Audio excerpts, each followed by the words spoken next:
Hey everybody, I'm Jay Scherr with Jay Scherr Business Consulting. We help entrepreneurs, business owners, and other leaders maximize their potential, build rock-solid foundations for their businesses, and create more freedom in their lives. And you've joined Business Minds Coffee Chat.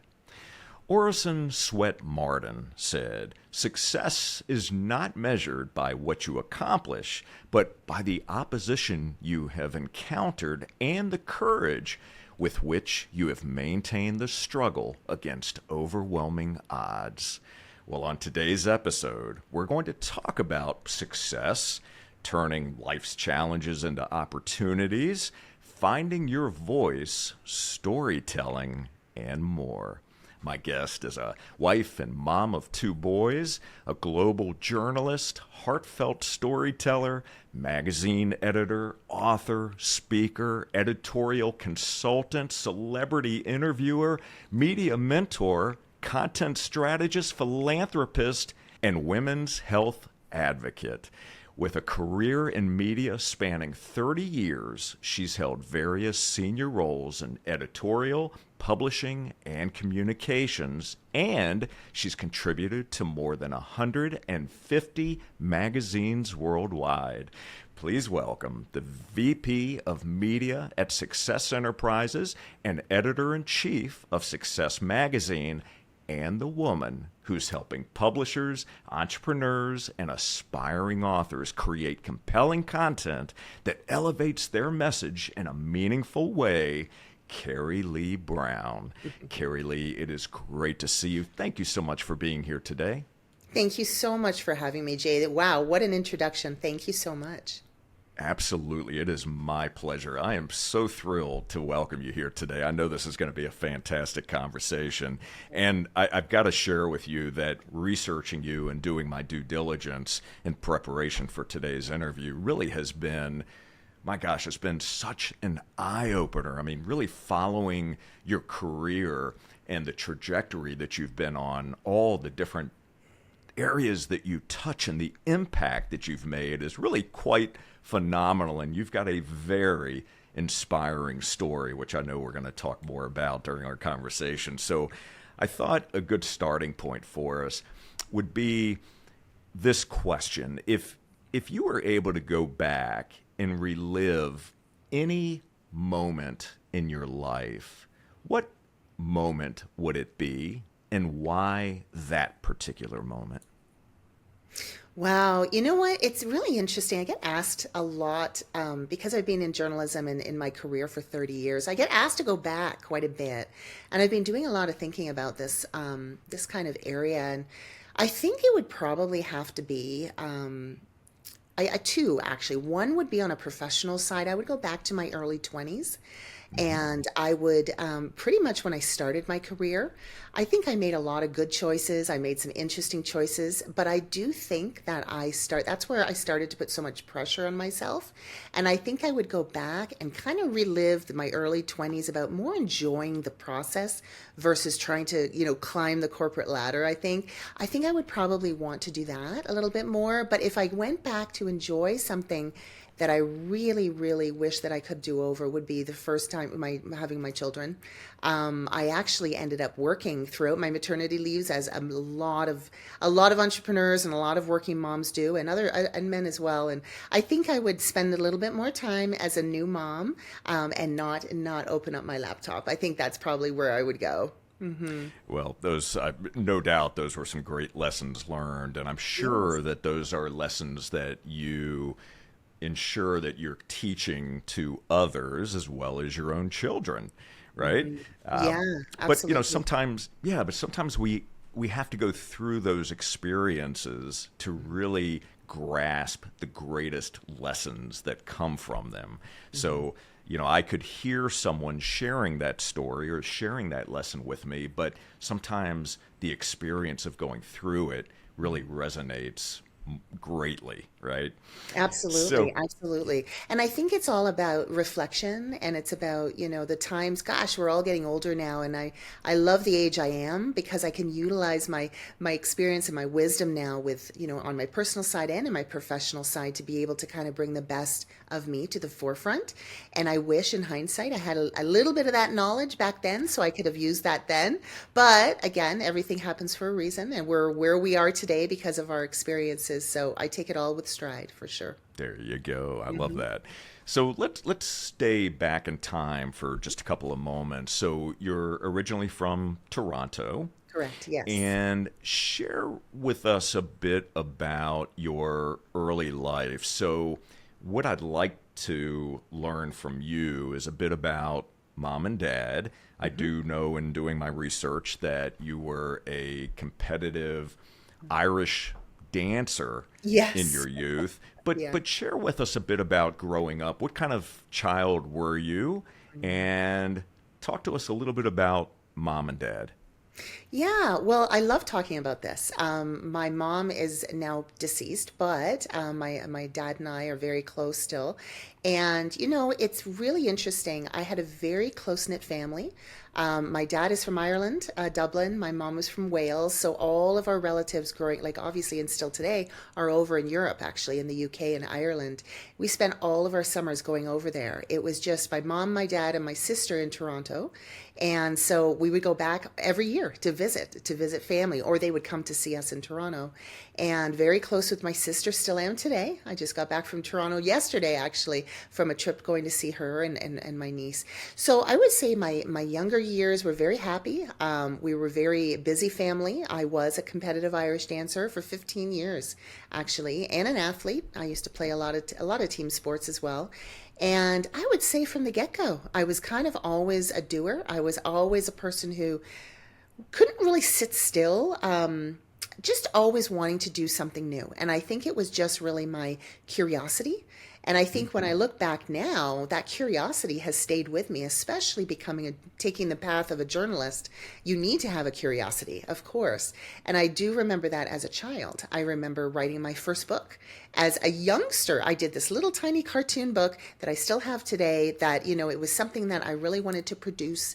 So that creativity side was always there as well. Originally, when I went to my university back in Toronto, I actually was going through to be a lawyer. Funny enough, my first degree is in political science and international foreign policy, and I thought I'd want to be a lawyer. And the reason for that was I wanted to give back. I wanted to help those in need and those who needed help in the justice world. And again, that was kind of my empathetic side that I've always had as well in the storytelling and helping and giving back. And then when I was doing my degree, I ended up taking a media course that opened me up to what journalism really was. I didn't really realize that you could make a living sharing stories and interviewing people. I guess I had always seen people on TV, but I guess I never looked at that path. So I ended up doing my master's in journalism then at a different school, and that's kind of where my trajectory went in journalism. And I think it was the perfect route for me versus law because I think it's a way that you can be so creative and you can meet so many different people around the world and do what I do today. So that all stems from my upbringing. I was taught to be curious. I was taught to be have that global kind of footprint because my parents are from overseas and visiting there quite a bit and having all of my family there. I think that was instilled in me quite young. And then of course my Irish dancing roots. I traveled the world competing. And again, I just think that was kind of the root of where I kind of got my confidence in regards to speaking to different people in different cultures and also, exploring. So really that's the way it all started. So, thinking back, were there any specific expectations for you and your sister in Right. terms of career path or, hey, it would be ideal if you would go into these fields, right? Yeah. This is where you can achieve the most success. Was there any of that? There wasn't from my parents, funny enough. Hmm. Hmm. It was more the pressure and what I put on myself. Always wanted, top of the class, always wanted to get into the best universities. And the journalism program, the master's I got into, was they only selected 50 people out of thousands of entrants. And it was something that I put kind of on myself. So no, there wasn't really a path that my parents wanted me to take, other than they really instilled in me, and, having two daughters, they really instilled me about being independent and being financially independent. So that was always something that I knew when I was younger I wanted to do. And I knew that I would do that no matter what, if I got married, if I didn't marry. It was always at the forefront that I wanted to build my own wealth platform and my own portfolio.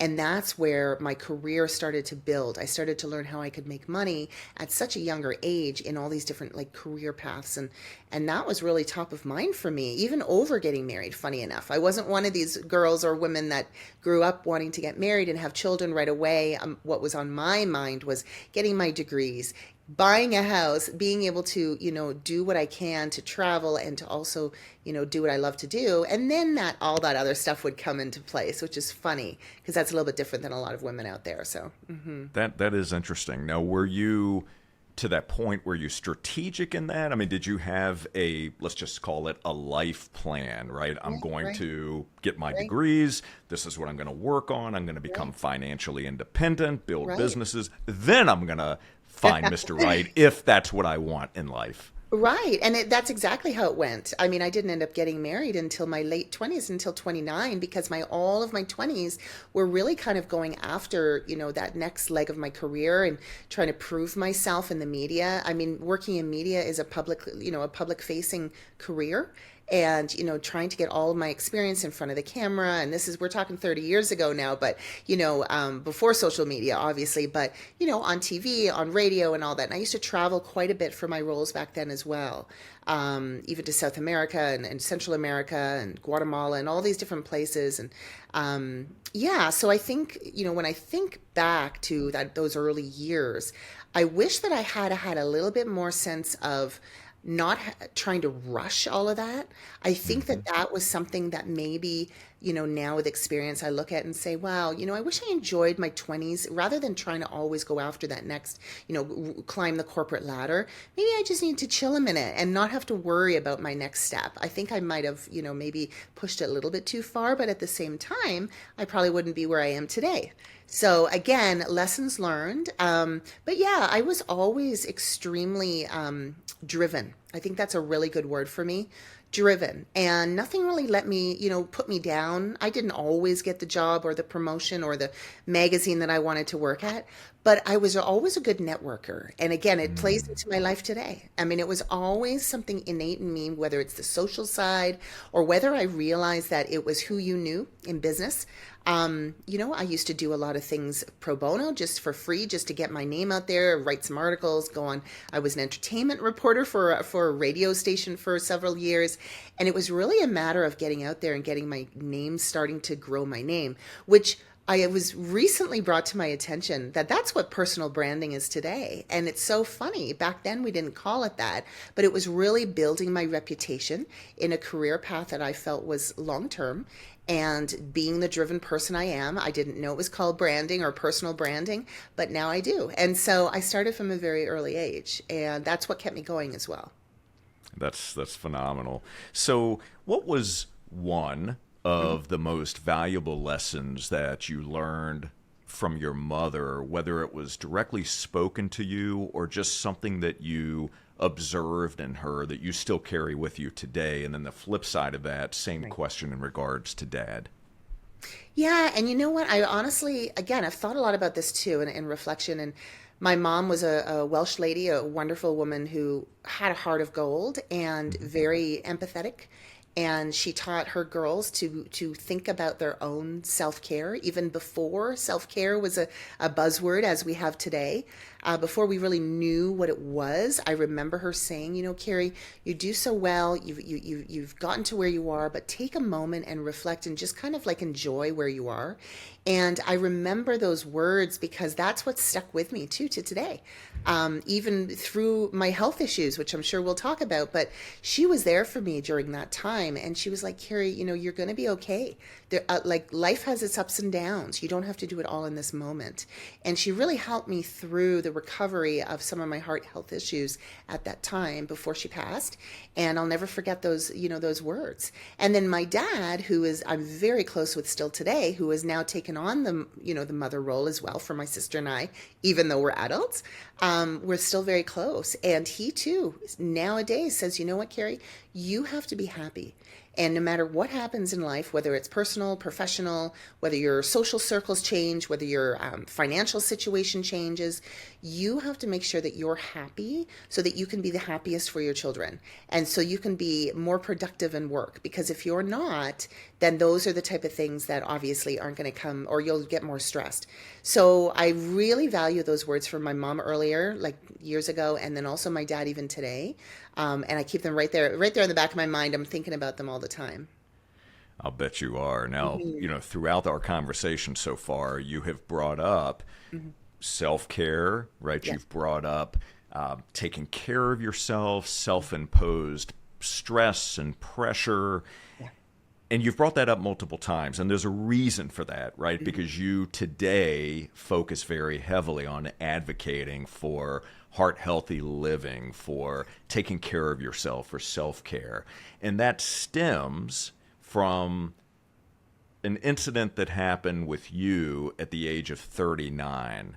So why don't you share with us what happened at that point? And it ties into what your mother said to you and how she played a role in really helping to save your life. Speak to that. She absolutely did. Yeah, I mean, again, I was at the top of my media career in Toronto, and at that time, we lived in like the suburbs, in the outskirts of the city. So I would commute into my job for 8 to 10 years there, 4 hours a day. So it was 2 hours each way. And if you're familiar with big cities, then obviously it's the train in and then the subway in and then you walk. And that was part of my life. But I also, it was all go, go, go. And I had 2 little boys then at that time. And they're 5 years apart, but still they were younger. And I remember I just was trying to prove myself at this new magazine job. I was working at Rogers Media, which is, the largest national magazine and media company in Canada. And I had a wonderful role. And I remember trying to prove myself there. But I was also a new mom, and I was also a wife, and I also had all these different things on my plate. And I remember being very stressed, but I never ever took it upon myself to stop and say, you know what, maybe this self-imposed stress, like you mentioned, Jay, is not good for me. I mean, it's a lot of women do this where they just feel, well, it's stress. I mean, life is stressful. We got to do what we have to do. Same with men. And I didn't realize how impactful that could be on my actual health until one evening at home. I was putting the kids to bed, and it was a regular evening. It was like during the week. And I remember I was stressed about the next day and my big presentation to some corporate partners that we were going to work with at the magazine. And I remember thinking of that, and I was putting them to bed, and I got this absolutely excruciating pain in my shoulder. And it trickled down my arm. It was like out of the blue. I even have this in my book out there. It was almost like a ghost hit me with a baseball bat. I kind of describe it because it was so out of the blue that something like this happened to me, because I was relatively healthy. I mean, I was 39. I was an active, mom and career woman, and I didn't have any health issues, like immediate health issues. I wasn't overweight. I didn't smoke. I ate relatively well. It was extremely unusual. And I remember getting so exhausted in that moment. I had to go downstairs to the kitchen. My husband at the time, he was like, "Are you okay?" And I was like, "I don't think so, but I'm just tired." I really felt like, I'm just stressed. I just got to go to sleep. I have an early morning tomorrow, and I let it be. And literally, when you bring up my mom was so concerned about me because she knew that the stressors were adding up over the last few months, the previous few months before that, and she saw it in me. She saw some panic attacks and over some projects I was doing at work. She saw the stress levels. She knew that I was in that kind of mode. And moms know, right? Moms know, no matter how old you are, your mom and dad always know there's something going on. But I didn't listen, and I did not pick up the symptoms or the signs, or at least I ignored them. So she was the one who finally convinced me to go to the hospital after me saying, no, I'm not going to go. I'll get over it. And thank God I did, because I did find out at age 39 that I had a congenital heart condition that I had since birth that I didn't know about, that was getting increasingly worse. And I was out of breath going up the stairs and all this type of thing, which were so unusual for me because I worked out. And thank God she did convince me to go, because I ended up having cardiac surgery after that to cater to my heart attack. And I mean, again, there's many, many, many degrees of heart attack and heart health issues. But this one in particular was really slowing me down. And that's why I call it my wake up call. Because at age 39, that is when I realized that when we do not look after our physical health, our mental health, or even our emotional health, it can really be detrimental overall. And that was the beginning of basically my journey of self-help, and realizing that, there is a blend between your personal life and your work. You can't keep them separate. And I think up until that point, I always kept it separate. I'm busy at work, I'm doing this, and then I'm home and I'm a mom and that. Well, they really are. They really are connected, and they have to be, because at the end of the day, it's me. I'm at the center of it. And if I'm not healthy, I'm not going to be healthy for my employer or for my colleagues or for my partners in business, but I'm also not going to be healthy for my children. I'm not going to have the energy at home. I'm not going to be around long enough to see them get married, have kids. So that was a real pivotal point that I learned, that learning to slow down was beneficial in all areas. It was actually holistic for me to realize that this was all connected. And that is why I go on now and I do a lot of speaking on that kind of area, especially to women executives and business owners and entrepreneurs who are in those high stress positions. Because if it can happen to me, it can happen to anyone. I wasn't overweight. Like I said, I didn't smoke. And again, this applies to men as well. But again, women is obviously who I relate to. And I really realized then that I had to change some things in my life. And then I started to become a little bit more strategic and a little bit more, just more intentional about where I would put my efforts from then on. So first of all, thank you for sharing that story. Yeah. I want to stay on this point. What I would love for you to do, and by the way, for all of you that are watching and listening right now, Kerrie talks about this in her book, My Heart, Myself, right? Tells the story, but then actually gives you tools and strategies that you can use for self-care, for healthy living, for making good decisions and better changes in your life. But Kerrie, here's what I would ask of you. I would love it if you would speak directly to our audience members right now who are in those situations that you described, right? Lots of stress, kids, family, lots of things going on, right? They're trying to build a business. They have so many, they're so busy today, and they're trying to build a reputation, build a personal brand, right? What Yes. would you say to them in terms of the lessons that you've learned yourself and what they should be focusing on?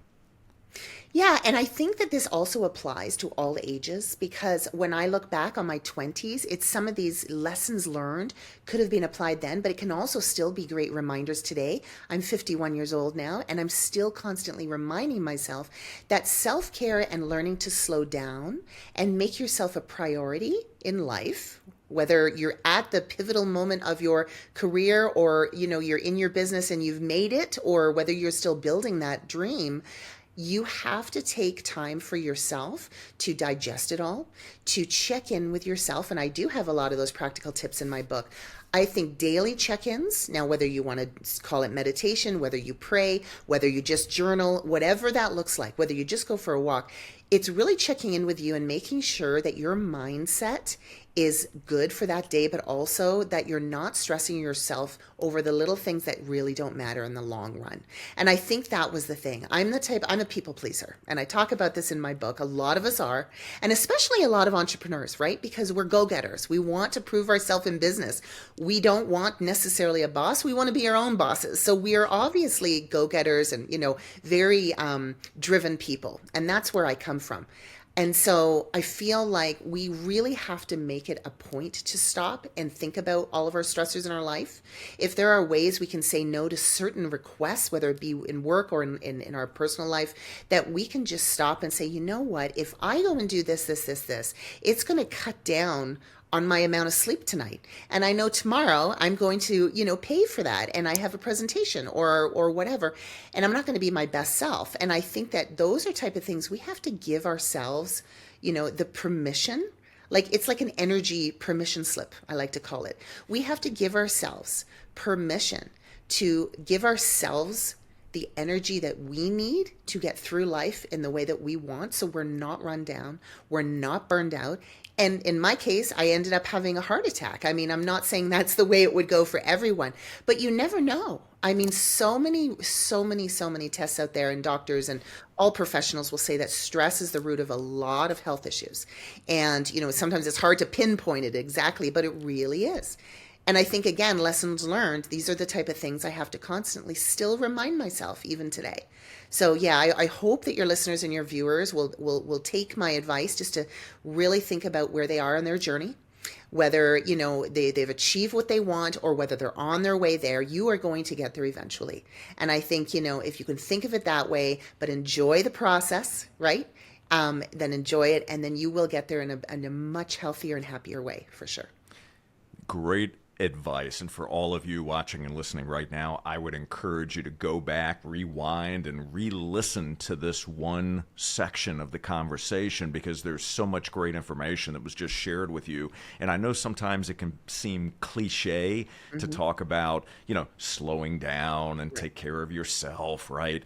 I would just tell you this, and Kerrie, many of our listeners and those that are watching know that I carry a coin with me around at all times. Oh. And on one side it says memento mori. Ah. And on the other side it says you could leave life right now. And I carry this coin as a reminder of the importance of doing the things that are important, right? Focusing on my self-care, focusing on really being intentional about how I show up to the world, where I spend my time, the things that I'm saying yes to, the things that I'm saying no to. I'm several years older than you, and I am in the gym every single day at 5 o'clock. I get up at 4:15. I don't use an alarm clock, but I do that because, not only because it helps me maintain a healthy lifestyle, but number two, it helps get my mindset right? That is my meditation. That is my way of investing in myself so I can show up the best version of myself for the people that I serve every day. And it kind of goes to that saying, Kerrie, that, when you're on a plane, right, the oxygen mask, you put it on yourself first.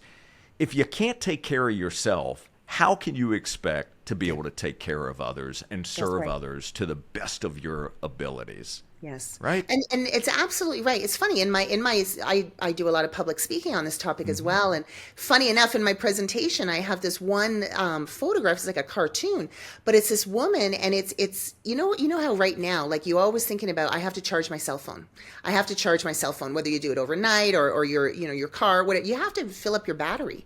And I think that's the same for people. I mean, if you don't fill up your own battery, if you do not take the time to recharge and to not burn out, just in those same kind of, examples, you're not going to have any life left. I mean, it literally, you're not. And whether that means like that next day, or in my instance, the signs and symptoms, when I look back, were adding up over a few months. I mean, I just didn't think about it. So if I had a thought about, what does this mean? What does this mean? Or, oh, now I see that those headaches were more than, unusual.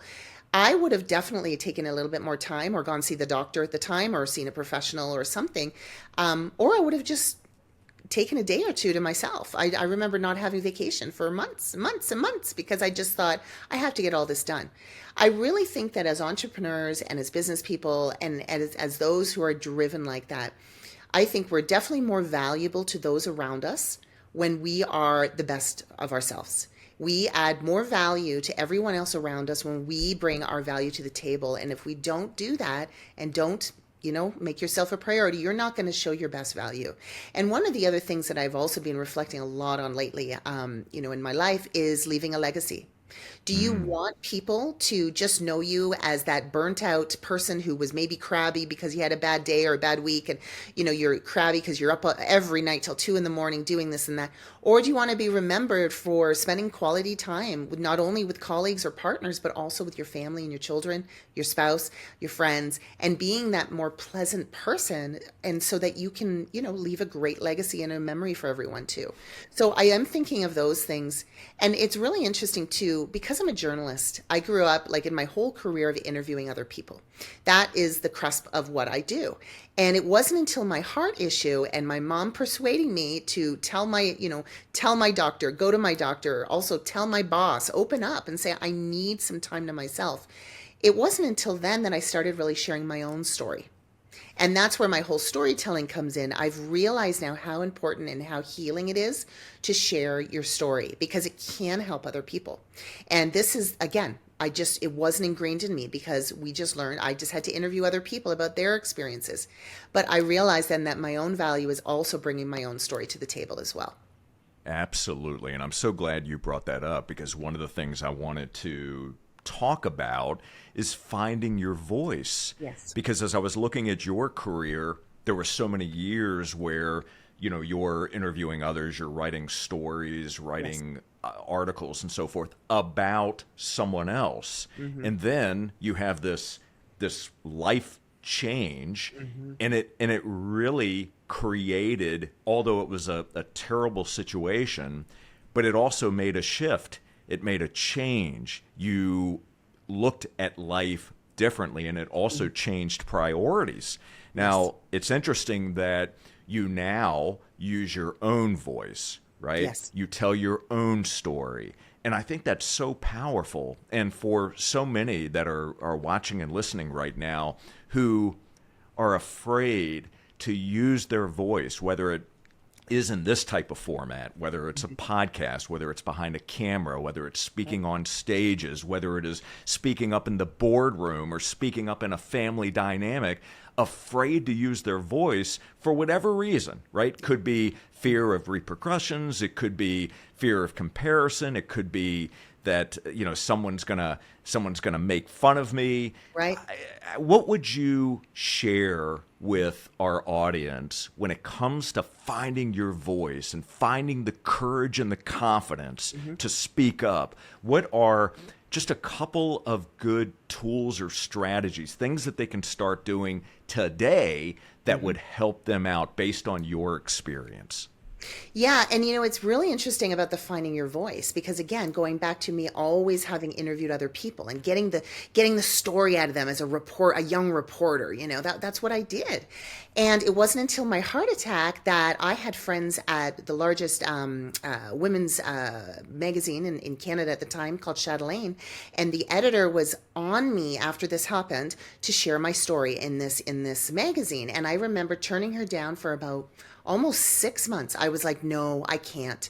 And she's like, why? You could change people's lives. Just let them know that you're real. If it can happen to you, it can happen to any woman who's stressed, any mom, any working person. And I remember thinking, I had shame in that. I had shame in a heart attack, because I thought at the time, not now, but I did at the time think it made me look weak.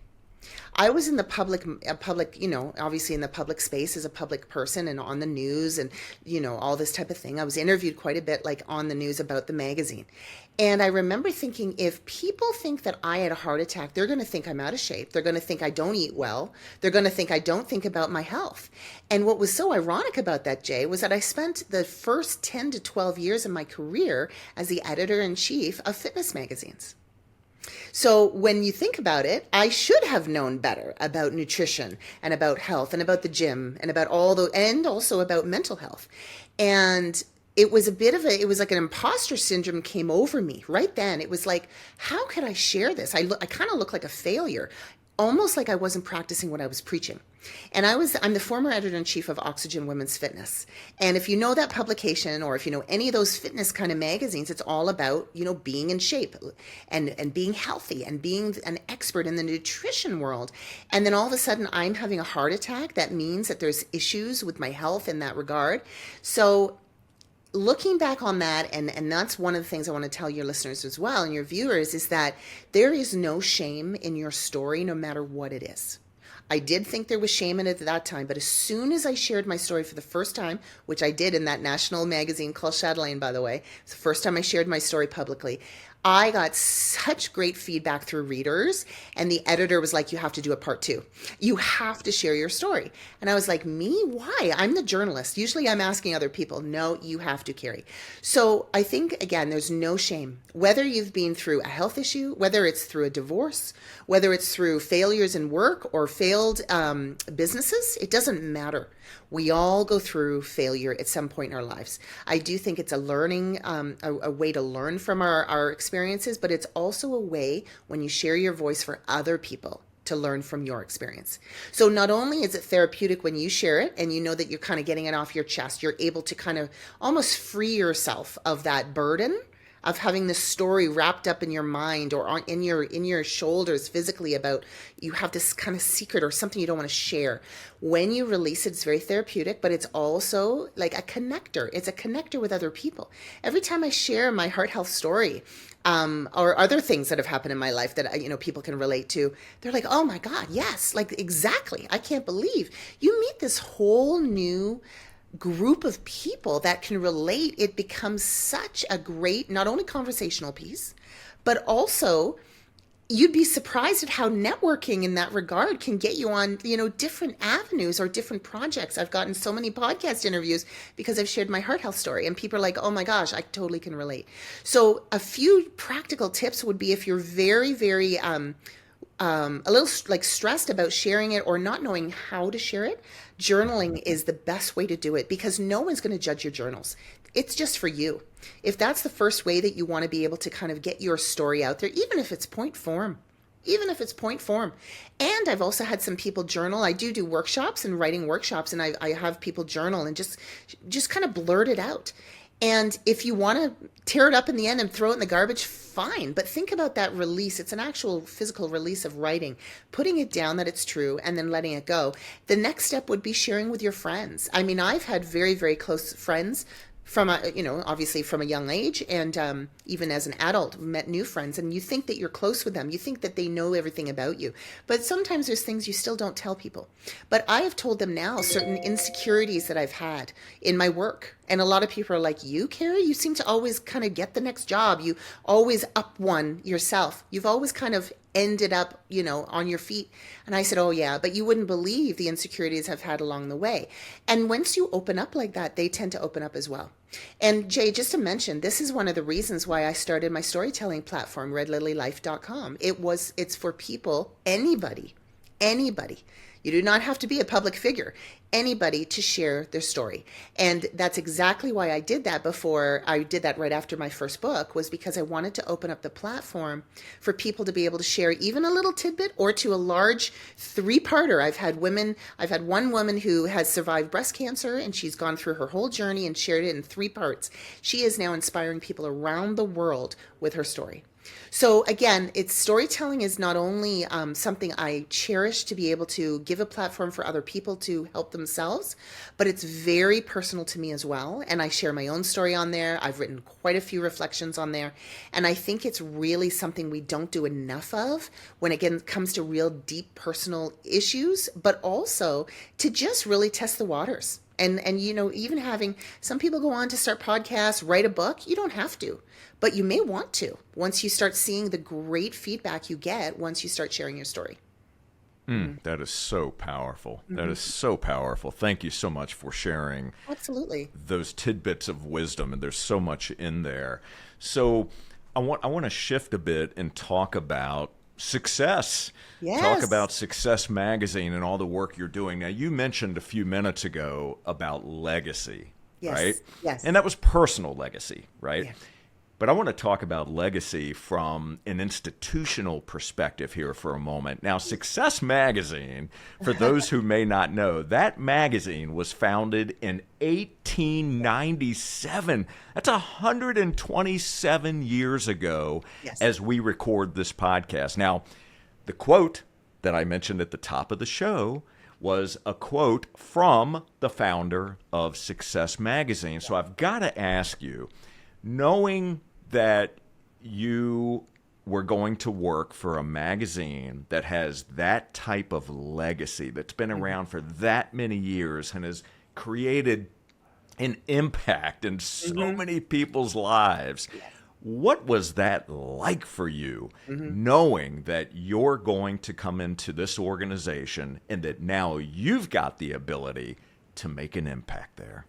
Yeah, and it's a really interesting story because I actually left my last magazine role here in Denver, Colorado, to go out on my own and build my courses and, do more public speaking and write my next book, and very entrepreneurial. And I was actually recruited for this role. So it was something that came to me because the CEO who hired me, she ultimately knew, I mean, obviously through my background in journalism, but she also knew that storytelling part, the authenticity, was needed at a brand that was so revered and so esteemed. But we are in a different age now. We are, in a different age with, social media and the way that, and AI and all these different things coming. And the brand of success is so strong. And the foundations of it, like you said, is so strong. But of course, our world around us is changing. So she came out to me and said, look, you know what? I know you're an expert storyteller of not only other people's stories, but of your own story. And I want some of that authenticity. I want to make this brand change with the times so that we are not only inspiring people, we're educating people, we are really changing the lives of others through a different kind of storytelling. And so when I came on, that's exactly what I started to do. I mean, obviously, the premise of Success Magazine is still sharing success stories. I mean, that is what it is. But I've been able to bring in different voices, talk about voices. I brought in a philanthropy side. We now have a philanthropy column. We focus a lot on philanthropists, about people who give back in their communities. That is a huge form of leaving a legacy and also having a success story, especially for those CEOs and business owners and entrepreneurs who, they now are at a point in their careers or their lives where they want to give back. So I wanted to create this voice now in Success Magazine and across all of our platforms, by the way, success.com. And we also have the digital magazine, Success Plus magazine as well. But we really wanted to be able to share philanthropy stories, change maker stories, trailblazers, people who are making those kind of differences, versus in the past where they were more sterile, stories about the CEO and how they made their millions. And that's still great, but then there's also so many different entrepreneurs now. And I think that's also where maybe I brought a breath of fresh air because, and even the pandemic did, so many youngsters, there's a lot of entrepreneurs now, right? Younger people who are starting their businesses in the content creation world, in all these different ways, in, the AI space, in the tech space. I really wanted to bring them to the forefront as well. So the other part that I've changed a lot is bringing in younger voices and bringing in advice and inspiration and those thought leaders who can speak to the younger generation as well of entrepreneurs, not just those who are already at the CEO level, who's already doing well. These are to inspire a whole new generation of thought leaders and business people for success, so they will continue to read the publication and also pass it along to their children, hopefully. So it was a whole strategy I've been working on since I came on from a multimedia perspective, and we're still building it. There's so many new things we're doing, even coming up in this new year as well. That is truly amazing, and I can tell you, I have seen the shift in the magazine itself, and it really is so.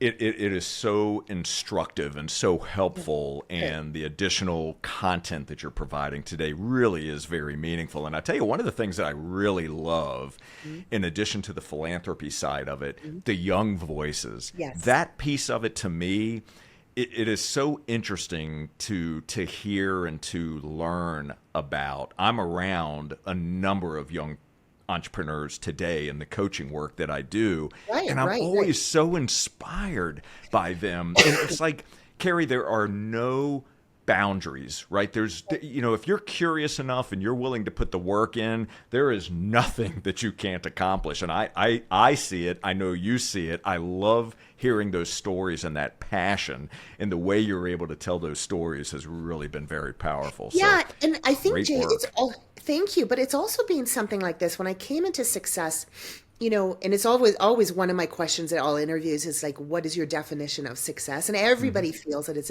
something different. But my boys now, they're 15 and 20 years old, and they're athletes. And I do think that our success content can be applied to youngsters in different ways too, not even just in the business sense. In life. I mean, that's what I want to do is I want to create this content kind of holistic vision. So there's been things in our magazines, like we highlight athletes who have gone on, like professional athletes who have gone on to do philanthropy work, start their own foundations, or, start other businesses. And then I've had my kids read their stories as well, and they're younger. And there's no reason why they can't take really good lessons from the discipline it takes from athletes, or from, all different kind of careers that are very unique. We're highlighting upcoming in the new year, an astronaut who's also a speaker and a mom, and some really cool, fun stories. And I think that younger generation can take pieces of our success content and apply them to their own world now. And then as they get older and go on in their career or in their life, they can hopefully keep them, those little nuggets with them. And it'll be more of a legacy in that way as well. So my goal, Jay, is to become the, hopefully a part of our team here to make the success brand another 130 years down the road, so that people can really kind of grow with it, learn from it, and then also share it as well down the road. There you go. I love that. So here's one thing I just wanted to cover briefly, and that is around the pitch, right? So being in the role that you're in the magazine that you're with today, there is no question in my mind that you are getting, well, Lord knows how many pitches you get in a week, right? Someone or a PR organization, somebody either wants to be on the cover, they want their content in the magazine. Okay, so with that said, how do you address that, and what advice would you give to others who are pitching their story, pitching to magazines, maybe not Success, but magazines in general, or maybe they want to pitch to Success? What are the do's and don'ts? Right. Well, I could talk about this for a couple of hours. I do a lot of talking, and maybe another book will be on this, but I do get hundreds of pitches a day. I think they span from people just reaching out in a DM and Instagram saying, "Hey, I'd love to be in your magazine," to professional PR and agencies, reaching out on behalf of people like Tony Robbins. I mean, he, that's why we had him on our recent cover this summer, is because his team pitched me. And so there's different levels, right, of the pitching. But I do think that it all comes down to timing. It comes, like in publishing, there's timing. We work 8 to 12 months in advance on our content with regards to our publications. I've already done all of the editorial calendar and all of our themes for each issue for the next 12 months. And the reason I work that far in advance is because we get stories coming at us all the time, like these pitches, these people reaching out, or something that we've heard in the news, or just stories that we actually outreach for. And the way that we select stories is based on what themes and what is coming up in the magazine. We put together, there's a real strategy behind magazines and content, right? I mean, it's really like any content project. And I really have to make sure to stick to those, because that's what makes our magazine so unique. We have themes for every single issue, whether it's an ambition issue, entrepreneur issue. We have one coming up in the new year of the business of entertainment issue. We have quite a few different really cool issues. So when we have pitches, it might seem like our editor team isn't getting back to people necessarily, but it doesn't mean that your voice isn't being heard or your story's not being seen. It could be like, wow, that makes a lot of sense. Really like this person. Let's put it off because it might be great for our business of entertainment issue, or it might be great for this one. So a lot of times our editorial team, we will have pitch meetings weekly, and we go through a lot of them. And then we will go through, and we're not opposed to interviewing or to highlighting individual solopreneurs. Not at all. That's what I've brought to the table. It's not just about these big successful CEOs anymore. It's about those ones that really resonate. The one thing I would like to say though is that it's very important to have professional photos. That's one real big tip, because it's not just about writing an email and having a great story, or having a transition story from career to business, or some kind of philanthropy foundation that you started. We do need the photos that are publishable, that are high resolution. So that's important, and we do look at that when we're looking at our pitches. So I'd like to share that for sure, because it could make a difference in a make or break whether we want to pursue you or not. And then also I would advise, I wouldn't make your pitches too long, because now in the day of, social media, but also in like the quick kind of reading of emails, it's not like back in the day when I learned how to do a media pitch and it was like a whole essay. It's not like that anymore. I would say a few paragraphs. I would also say get to know, this is a big, big, big one, get to know the publication that you're pitching. I've had people at when I've worked at other magazines, who have pitched me and then they forgot to change the name of the magazine they're pitching, and then of course it's our competitor or something like that, because they're pitching all different, business magazines. That's kind of a no-no. And I think that it's a shame, but when we have so many coming to us, that is something that would probably make me pass. But, I'm very relatable. I tend to try to get back to all the pitches that come to me, or at least acknowledge them that they're in review. And I think that's, again, something that I bring to the table that's a little bit different than other publishers. So. I love it. So do you want to announce right now that that I am the cover of the August 2025 issue? Right. Well, we are planning. Yes, but we I are bet you, planning. Jay, I'm sure we could work out something in regards to the magazine. I'm sure. And like I said, it's not just the print magazine. Success.com. Sure. I mean, we release 10 to 15 to 20 stories a week online. And I mean, right now, people, like, everybody loves to have their stories online, because that's where you can find them. That's where your voice is heard. That's where you can get clicks. You can get traffic to your website. A lot of people like the idea of being in a print magazine because it's on the newsstand. It's kind of glamorous. It's kind of fun to have in your hands. But I tell you what, they go off the newsstand. And then what? Right? So honestly, for people who want to pitch, I mean, as long as you're open to being interviewed or featured online as well, or in our digital magazine, then, you've got a lot more opportunities. If you're only pitching me saying, I just want to be in print Success Magazine, we only have 6 issues a year of that. So think about it. That's only, 6 opportunities, 6 magazines that you could potentially fit within that theme, or not. But if you're open to just being featured somewhere, I'm sure I could get you online somewhere for sure. So. You heard it right here, my friends. Yeah. If this is something that you're interested in, you've got some great advice that was just shared with you around pitching. Make sure that you are listening and then taking action. Okay, Yes. Really pay attention to the do's and the don'ts, so you can make sure that you are as successful as you can possibly be. So, Kerrie, I would be remiss if I didn't mention this. Yes. You have a new book that's going to be coming out, and we covered some of this, but you have an entire book on the art of storytelling. Right. So I'm so excited for you, and I'm so excited for all of us who get to benefit from your words, from your wisdom, and from your advice in that upcoming book. So when that book is released, Yes. we will make sure to notify our audience so they can would love that. make a point to run out to buy a copy when it becomes available.